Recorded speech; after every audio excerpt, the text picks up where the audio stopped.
आणि आता एक मोठी बातमी आहे। मागासवर्गीय आयोगाच्या अहवालाला मंत्रिमंडळाच्या बैठकीमध्ये मंजुरी मिळालेली आहे। मागासवर्गीय आयोगाच्या अहवालाला या बैठकीमध्ये मंजुरी मिळालेली आहे।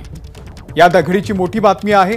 आज राज्य विधिमंडळाचं विशेष अधिवेशन बोलावण्यात आलेलं आहे आणि त्याआधी एक मंत्रिमंडळाची बैठक झाली आणि या बैठकीमध्ये मागासवर्गीय आयोगाच्या अहवालाला मंजुरी मिळालेली आहे। निलेश बुधावले या संदर्भातले अपडेट देतील। निलेश,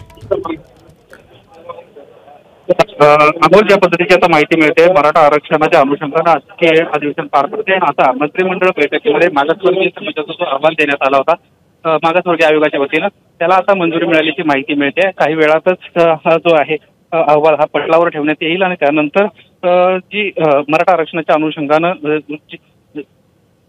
जो अहवाल तयार करण्यात आलेला आहे तो आता या ठिकाणी मंजुरी मिळाली आहे आणि लवकरच आता तो विधिमंडळात देखील मांडण्यात येईल।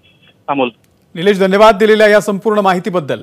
तर बैठकीमध्ये मागासवर्ग आयोगाच्या अहवालाला मंजुरी मिळालेली आहे आणि आता विधान भवनाचे कामकाज सुद्धा 11 वाजता सुरू होईल। त्याआधी या अहवालाला मंजुरी मिळालेली आहे। एबीपी माझा, उघडा डोळे बघा नीट।